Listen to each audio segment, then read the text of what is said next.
Sonu 8 standard का छात्र था। वह एक सुखी संपन्न परिवार से संबंध रखता था। उसके पिताजी रेलवे में किसी ऊंची पद पर कार्यरत थे। उसकी माँ हाउसवाइफ थी। भाई बहन के नाम पर वह और उसकी एक छोटी बहन पीहू थी। उसके पिताजी जब भी बाहर से घर आते, खाने के लिए तरह तरह की मिठाइयाँ और बिस्किट लाते थे, जिस कारण सोनू को अच्छी अच्छी बिस्किट खाने की लत लग गई थी। वह हर सुबह ब्रश करने के बाद चाय के साथ बिस्किट ज़रूर खाता था, लेकिन बिस्किट उसकी पसंद की होनी चाहिए। सोनू की माँ उसके लिए उसकी पसंद की बिस्किट लाना कभी नहीं भूलती थी। वह रविवार का दिन था।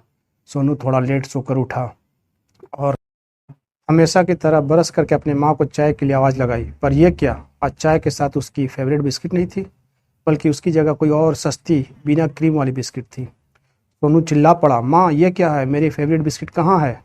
माँ बोली, बेटा कल मंगवाना भूल गई थी, आज ये खा लो, शाम को बाजार जाऊंगी तो तेरा फेवरेट बिस्किट ले आऊंगी। सोनू का मूड खराब हो गया। उसने गुस्से से बिस्किट फेंक दी और घर से बाहर जाने के लिए उठ पड़ा। पीछे से माँ की आवाज़ आई, क्या हो जाएगा जो एक दिन ये बिस्किट खा लेगा? तो कईयों के पास तो खाने को खाना तक नहीं होता है, और तू? सोनू माँ की बात सुनकर और झल्ला उठा और बिना पूरी बात सुने गुस्से से गेट को लात मारते हुए बाहर सड़क पर आ गया और गली की नुक्कड़ की ओर चल पड़ा, जहाँ एक चाय की टपरी थी। जैसे ही वह चाय की टपरी के पास पहुंचा तो देखा वहां पर भीड़ लगी हुई थी। वह भीड़ में पीछे से घुसते हुए एक व्यक्ति से पूछा, क्या हुआ है अंकल? उस व्यक्ति ने एक बच्ची की तरफ इशारा करते हुए बोला, ये लड़की चाय वाले की बिस्किट चुरा कर खा गई और अब पैसे भी नहीं दे रही है। वह 6 या 7 साल की बच्ची थी जो लगातार रोए जा रही थी। उसके बाल गंदे थे और कपड़े फटे हुए थे। वो शायद डरी हुई थी। सोनू ने चाय वाले से पूछा, भाई इसने तुम्हारी ऐसी कौन सी बिस्किट खा ली जो तुम इस तरह छोटी बच्ची पर इतना चिल्ला रहे हो? चाय वाला गुस्से से बोला, बाबू साहब वह सबसे महंगी वाली बिस्किट थी, एक 5 रुपये की आती है। बताओ, लोग अगर इसी तरह चोरी करके खाते रहें तो मैं तो बर्बाद हो जाऊंगा। सोनू ये सुनकर सन्न रह गया। उसे एक पल कुछ समझ नहीं आया। उसे अपने आप पर शर्म आने लगी कि वह अपनी पसंदीदा बिस्किट ना मिलने पर माँ से झगड़ पड़ा, और ये गरीब बच्ची जो कि शायद भूखी है, महज एक 5 रुपये की बिस्किट के खाने पर चोरी का इल्ज़ाम का सामना कर रही है। उसे बच्ची पर दया आ गई और उसने पॉकेट से पैसे निकालकर चाय वाले को दिए और 2 और बिस्किट खरीदकर उस बच्ची को दे दिए। बच्ची जो कि शायद भूखी थी, बिस्किट पर टूट पड़ी। सोनू के कानों में उसकी माँ के शब्द गूंजने लगे, तुम तो फेवरेट बिस्किट खाते हो, किसी के पास तो खाने के लिए खाना तक नहीं है।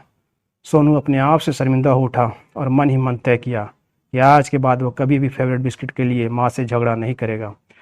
फिर उसने उस बच्ची को गोद में उठाया और उसकी माँ के पास छोड़ने चल पड़ा, जो कहीं वहीं पास की गली में झाड़ू लगाने का काम कर रही थी।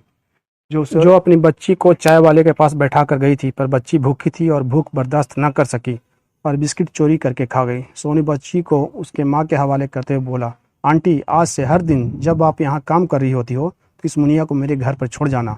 इसे बिस्किट बहुत पसंद है, इसे मैं रोज़ अच्छी बिस्किट खिलाऊंगा। उस गरीब औरत की आंखों में आंसू आ गए और वह सोनू को प्रतिज्ञाबद्ध नज़रों से देख रही थी। सोनू ने जब सारी घटना माँ को बताया तो उसकी माँ बहुत खुश हुई और ईश्वर का धन्यवाद अता करते हुए बोली, आखिर एक बिस्किट ने ही बदल दी सोच। दोस्तों, आपको ये कहानी कैसी लगी और आपने इससे क्या सीखा, कमेंट करके ज़रूर बताएं। धन्यवाद।